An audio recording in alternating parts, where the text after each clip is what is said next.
రేవంత్ రెడ్డి గారి ప్రయత్నం.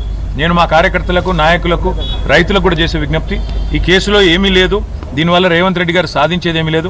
మా ఇంటి మీద రైడ్లు చేసుకున్నా, ఇంకోటి చేసుకున్నా ఆయన సాధించేది ఏం లేదు. మాకు తెలుసు, ఇక్కడ మమ్మల్ని కూర్చోబెట్టి మా ఇంట్లో ఇవాళ మా మామగారి 2వ సంవత్సరికం ఇంట్లో ఇవాళ ఆ ఏర్పాట్లు జరుగుతున్నాయి. ఆ సంవత్సరికం మీద కూడా పడి, ఆ పూజల మీద కూడా పడి మేము దాడులు చేస్తామంటే నేను చేయగలిగింది ఏమీ లేదు. నేను అనేదల్లా ఒకటే, నేను చట్టాన్ని గౌరవించే పౌరుడిగా బాధ్యతగా వాళ్ళు పిలిచారు, నేను వచ్చాను. నిజాన్ని నాకు రావాల్సిన అవసరం లేదు, ఎందుకంటే కోర్టులో తీర్పు రిజర్వ్ అయ్యి ఉంది. నేను చెప్పొచ్చు, లెటర్ రాయొచ్చు, కోర్టులో ఉంది, కోర్టు తేల్చిన తర్వాత వస్తానని తప్పించుకోవచ్చు. నేను తప్పించుకోదలుచుకోలేదు, నేనే తప్పు చేయలేదు, తప్పకుండా నిజాయితీగా ఉన్నాను కాబట్టి ధైర్యంగా వచ్చాను. మరి వీళ్ళు లాయర్ను నా పక్కన కూర్చోబెట్టుకుంటానంటే వీళ్ళకెందుకు భయమో నాకు అర్థమవుతలేదు.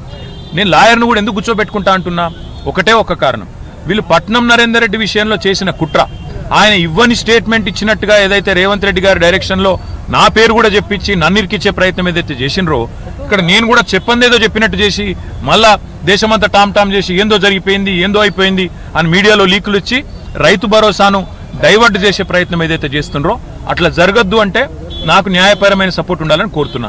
ఇలా దాపరికమే ఉంది, నాకు అర్థం కాదు. వాళ్ళకి భయం ఎందుకు? నా పక్కన లాయర్ ఉంటే, లాయర్ ఆయన ఏం చేయలేడు కదా, ఇంటాడు అంతే కదా. మరి దానికి వాళ్ళు ఎందుకు భయపడుతున్నారో, ఎందుకు రానివ్వట్లేదు, గత అర్ధగంటగా రోడ్డు మీద మమ్మల్ని ఎందుకు నిలబెట్టారో మాకైతే అర్థం కావడం. మా ఇంట్లో ఈరోజు మా మామయ్య గారి సంవత్సరికం, 2వ సంవత్సరికం ఉంది. అక్కడ పూజలకు ఏర్పాట్లు జరుగుతున్నాయి. మరి పోలీసు వాళ్ళు, రేవంత్ రెడ్డి గారి ప్రభుత్వం ఎంత దయగల్ల ప్రభుత్వం అంటే, దీపావళి దావత్ చేసుకుంటే 150 మంది పోలీసులతో వచ్చి రైడ్ చేస్తారు. కుక్కలను తీసుకొని వచ్చి మరి డ్రగ్స్ ఉన్నాయని చెప్పి లేనిపోని ఒక అపోహలు సృష్టించే ప్రయత్నం చేస్తారు. ముఖ్యమంత్రి గారు అసెంబ్లీలోనే అబద్ధాలు చెప్తారు, డ్రగ్స్ దొరికినాయని. ఇట్లాంటి నీతిమాలిన మనుషులతో ఇంతకంటే ఎక్కువ ఎక్స్పెక్ట్ చేయలేము. కానీ ఒకటి మాత్రం పక్కా, లాయర్ లేకుండా నేను పోతే 100% మళ్ళీ మీడియాలో అర్ధగంట తర్వాత మీరే బ్రేకింగ్లు చూస్తారు. కేటీఆర్ గారు ఇది ఒప్పుకున్నాడు, అది ఒప్పుకున్నాడు, అయిపోయింది, అల్లం బెల్లం అని రాస్తారు. అందుకే నేనేమంటున్నా అంటే, వీళ్ళను ముఖ్యంగా రేవంత్ రెడ్డిని నేను నమ్మను కాబట్టి మా లాయర్తోనైతే నేను వస్తా, లేకపోతే తప్పకుండా నేను లిఖితపూర్వకంగా ఇచ్చిపోతా అని చెప్పిన. ఇక మా లాయర్ని కూడా లోపలికి కొనిస్తలేరు. లిఖితపూర్వకంగా నేనేం చెప్పదలుచుకున్నానో రాసి ఇచ్చిన, అది మా లాయర్ ఇస్తాడంటే కూడా ఆయనను కొనిస్తలేరు. తప్పుడు స్టేట్మెంట్ క్రియేట్ చేస్తారని మీకు అనుమానమా సార్? ఖచ్చితంగా పట్నం నరేందర్ రెడ్డి గారి విషయంలో ఏం చేసిండు బ్రదర్? ఆయన ఇవ్వని స్టేట్మెంట్ ఇచ్చినట్టుగా క్రియేట్ చేశారు కదా.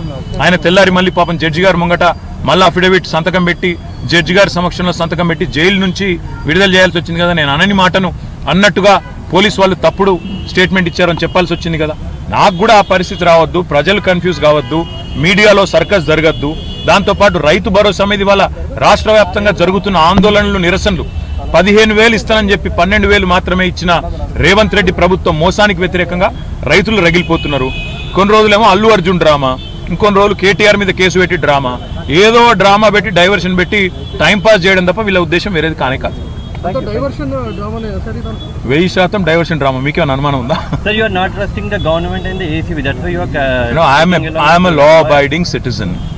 I'm here respecting Anti-Corruption Bureau and its notice to me. I will also ensure that I'll give all the information that they want, but in the presence of my lawyer, because they are mischievous. They've in fact distracted, they've confused, they've in the past in fact created a situation where things that were not said by our leaders have reportedly been said అని చెప్పి బయట చెప్పారు. So I am suspecting that they are operating under the instructions of a third-rate criminal called Revanth Reddy. So certainly I will ensure that I will go there as a citizen with all my rights. నా చట్టాన్ని గౌరవించే పౌరుడిగా నేను ఇక్కడికి వచ్చాను. తప్పకుండా నేను ఏ తప్పు చేయలేదు, నిజాయితీగా ఉన్నాను కాబట్టి ధైర్యంగా ఏ ఎంక్వైరీని ఎదుర్కొంటాను.